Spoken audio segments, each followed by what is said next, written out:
You don't need to be black to fight for black people. Exactly. Just like you don't need to be a woman to fight for women issues. You just have to be a South African.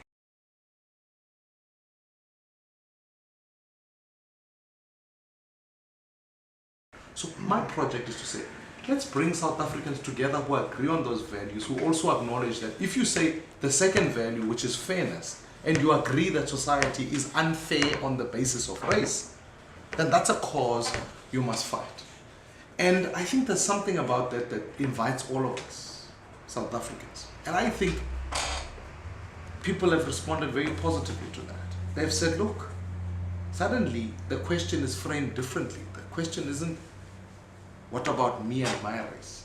The question is, well, how can me contribute to the universal freedoms of all South Africans? Which is a different question to before. The previous question was perhaps, how does this party look after me? And by me, it meant a person who looks like me. But that can't be the question. Once you frame the question that way, then you are asking people to go to the ballot box to go express their race. But that's not it. You know, someone said to me the other day, he said, you make sure you look after Cape Town for us. And I said to him, for us, what do you mean?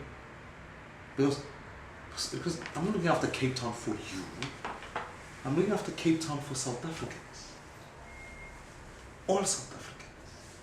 So you can't create these enclaves. I reject parties on all spectra that seeks to say we are for this race, because I think that's dangerous. Whether it's the EFF on one side saying we are for black people, whether it is the FF on the other side saying we are for this race, I think that's dangerous. I think rather what we should be asking is, what is the South African project of bringing all races together?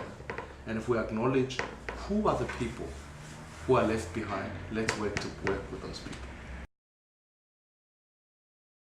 I always say the best two distinctions are soup. You know, if I make you a soup here today, I take all the vegetables and I put them together.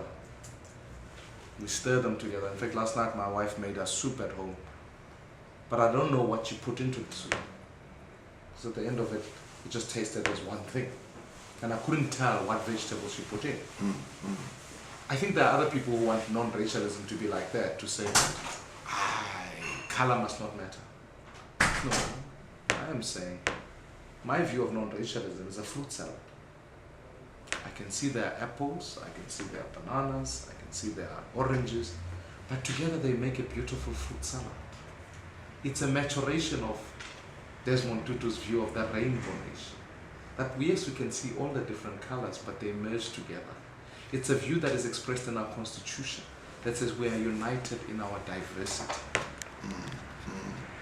So for me, just like language, I arrive in the Eastern Cape and I speak Xhosa.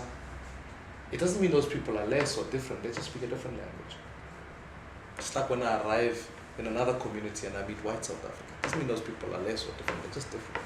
They just have a different melody. But at the end of the day, we belong to the human race, just like we are all fruit. And just like we accept the fact that, yes, some people are left behind, but we got to work hard to bring those people in.